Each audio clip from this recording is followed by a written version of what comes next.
फर्रुखाबाद में एक ऐसी ग्राम सभा है जहां के रहने वाले युवक पिछले 10 साल से विदेश में नौकरी कर रहा था। विकासखंड राजेपुर के गांव भरखा निवासी हर्षवर्धन सिंह सोमवंशी पढ़ने के लिए शहर से लखनऊ चला गया था। पढ़ाई पूरी होने के बाद हकान एग्रो प्राइवेट लिमिटेड कंपनी में नौकरी कर ली। उसके बाद उसको विदेश भेज दिया गया।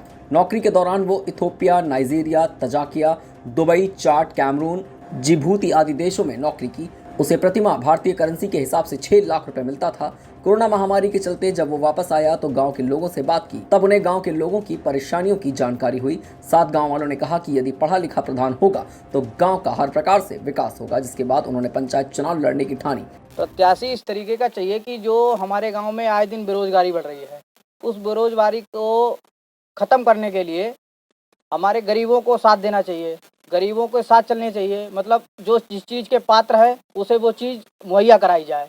जैसे कि हमारे गांव में ग्राम भरखा में पानी की टंकी है, जिससे पानी निकलता है, वो पानी शुद्ध है और लेकिन वो पानी नहीं चलाया जा रहा है।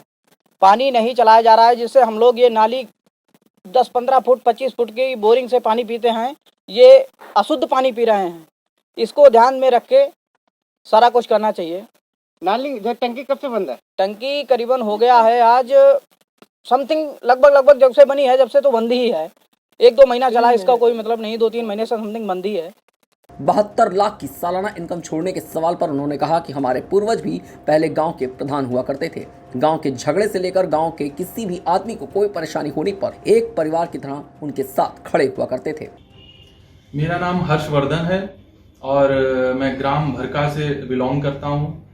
अच्छा, चुनाव लड़ने का मतलब हमारे परिवार, मेरा परिवार, सभी लोग गांव से जुड़े रहे।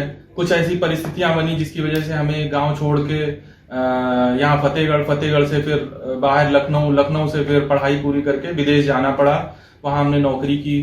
नौकरी करीब 10 साल मैंने नौकरी करने के बाद जब अभी मैं वापस आया लॉकडाउन के टाइम पे, तो गांव में देखा बहुत सारी समस्याएं थी।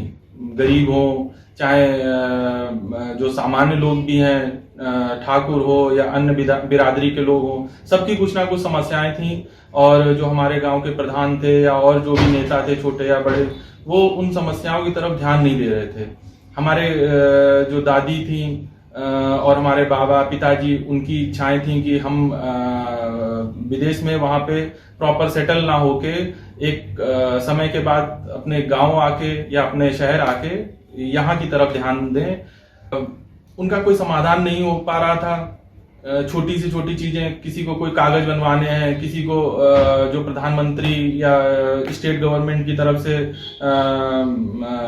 इलाज की सुविधाएं मिल रही हैं, या घर आवास आ रहे हैं, या बाथरूम आ रहे हैं, वो प्रॉपर नहीं मिल रहे हैं। मिल भी रहे हैं तो उनमें पैसे खाए जा रहे हैं। तो ये सब चीजें देखने के बाद हमें अपने पुरखों की बातें याद आई। जो हमारे जो गांव की पंचायत थी वो हमारे घर में ही रही हमेशा आजादी के बाद से।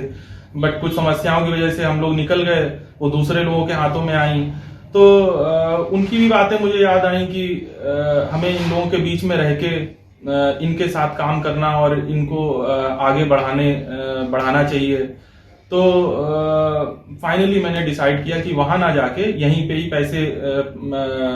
अपने पैसे लगा के कुछ अपना काम यहाँ पे चालू करेंगे, जिससे गांव के कुछ लोगों को रोजगार भी मिलेगा और साथ में उनकी समस्याओं का समाधान भी करेंगे। फर्रुखाबाद से दस्तक टाइम्स के लिए दिलीप कटियार की रिपोर्ट।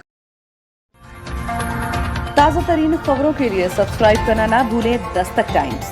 बेल आइकन दबाकर पाएं देश विदेश की लेटेस्ट खबरों की नोटिफिकेशन।